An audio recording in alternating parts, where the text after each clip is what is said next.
So in my days on my self-improvement journey, I've fucking watched a lot of fucking content on YouTube. I binge watched all of the Tate, all of the Hamza, all of the podcasts. I've read a bunch of books, right? I used to scroll and watch the fucking Patrick Bateman edits and all the bullshit, right? So, and I do admit, there in just normal bingeable content like these little 5 to 10 to like 20 minutes videos, there are a bunch of content that is like kind of useful. There are some gold, right? But there are also a bunch of fluff. So, for example, if you are on YouTube or you are on TikTok, let's say, and you're scrolling and you see a Alex Hormozi TikTok that is kind of half productive, and you get some inspiration from it and you get some education, right? You get some ideas. In order to get to that video, you have to go through fucking 10 different fluff, like fucking bullshit pieces of content on TikTok, and that is fucking wasting your fucking time, right? And this was me, right? But I wanted to become more efficient with everything.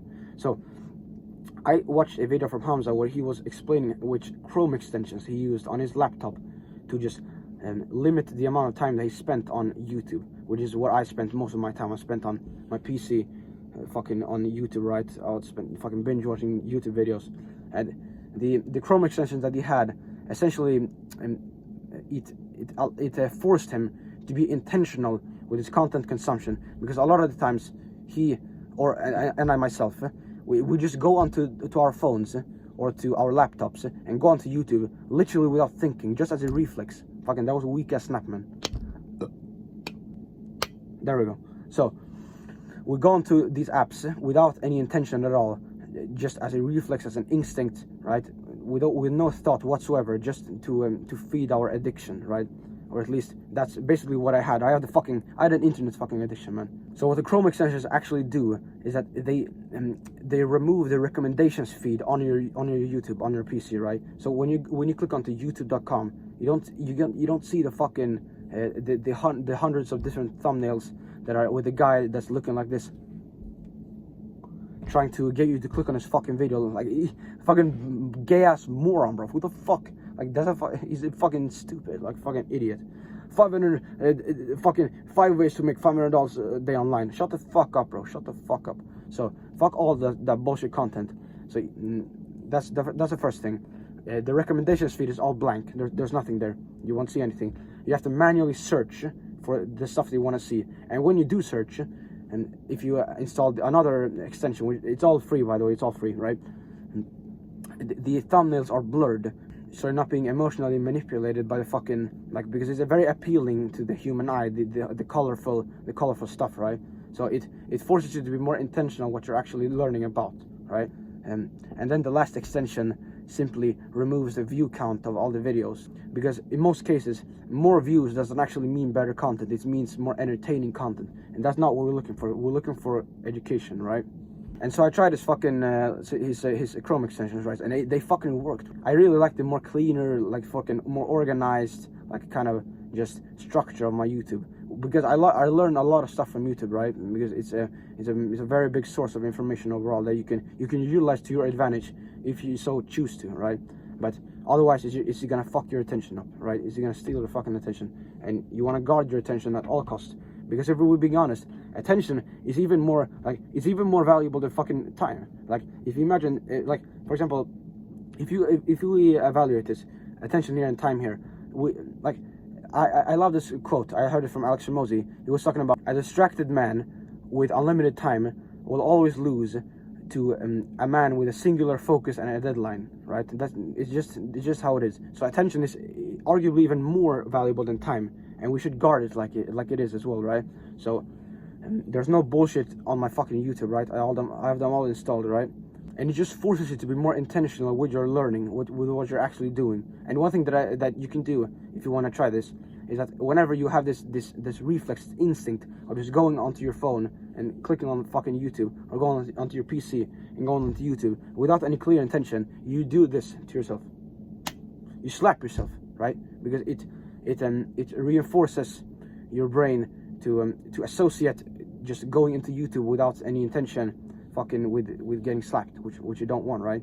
Because that's how we train behavior. We train it either with punishments or with the reward, and you want to punish the bad behavior, right, or reward the good one, right? So you can just slap yourself. That's what I did in the beginning, right? Now I don't do it anymore because I don't have the problem, right? So you can just slap yourself, right?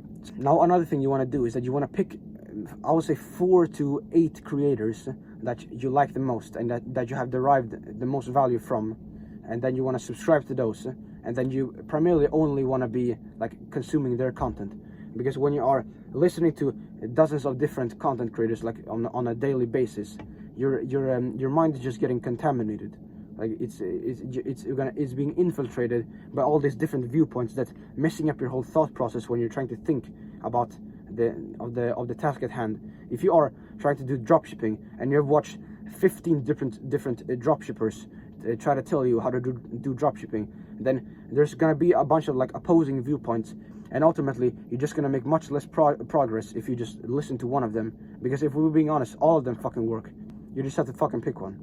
So I want to be limiting inputs, and so a few content creators that I personally follow are Alex Ramosi, Andrew Huberman, Luke Belmar, and Hamza. Essentially, those are pretty much the only content creators that I consume on a regular basis, right? Then the last thing they can do is that you can use a kind of a capturing system for learning, for information. So you capture the information that you actually learn, so you can genuinely like integrate it into your psyche and actually use it then.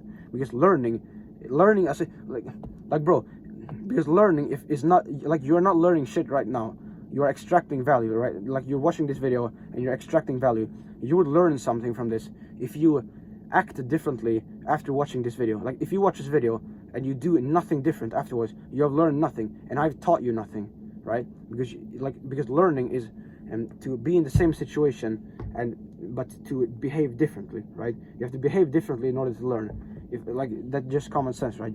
And if you haven't changed anything, like you haven't learned anything.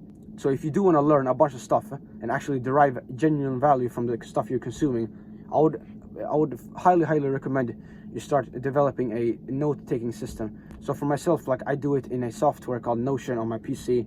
I have the video I'm studying, for example, a Andrew Huberman podcast or some shit on Chrome, and I have the Notion, like the page where it says like Andrew Huberman testosterone or some shit, and I type my notes, right? And what the thing that it does is that it forces you to be more attentive. You can't just fucking like, if I'm gonna study a whole Andrew Huberman podcast for 2 hours, and then I've written one sentence in my Notion page, in my documents page, right? In my like where I take my notes, I'm gonna feel like a little pussy. Like, come on, bro, haven't you done more than that shit? Like, come on, bro. So it keeps you accountable to actually be attentive and to be perspicacious of what's actually being said and to be focused, right? But then also you can go back to your notes later on, and that's a key thing. You can go back to your notes later on and just keep integrating the thought into your psyche, and ultimately you're just gonna be able to actually learn from them to a much greater extent than if you had just watched it like you normally do, right? And the framework that I use for this is that if it's not worth taking notes to, for example, you could tell yourself, no, I'm just gonna check it a little bit, and then if it's good, then I'll take notes, right? But for myself, if it's not worth taking notes to, then in my opinion, it's not worth watching at all. Because if it's worth doing, it's worth doing well. That's one of the mottos that I try to live by, right? That I try to embody, right? So, like, bro, why the fuck would you ever consume a piece of content again on YouTube, like deliberately, like sit down like this and watch it without taking notes? It's just fucking stupid. Like you're just gonna learn less.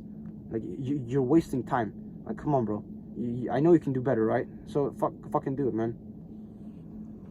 And it's just gonna put your fucking learning on steroids overall, bro. It's honestly unbelievable what it has done. Like all of these things, bro. If you implement all of these steps, like fucking the first one, extensions, and then you pick a few creators, and then you have a capturing system, bro, you're gonna save so much fucking time, and you're gonna supercharge your learning. You're gonna put it on steroids. You like fucking try all of them out. If none of them work, like no worries, right? But at least try them. That's the only thing I want from you right now. At least try it. Get the Chrome extensions. I'll put them in the fucking description, right? And then pick 4 to 8 creators. You don't need 20 creators, 20 people to listen to. You think you do, you don't, right? You can unsubscribe to all of them.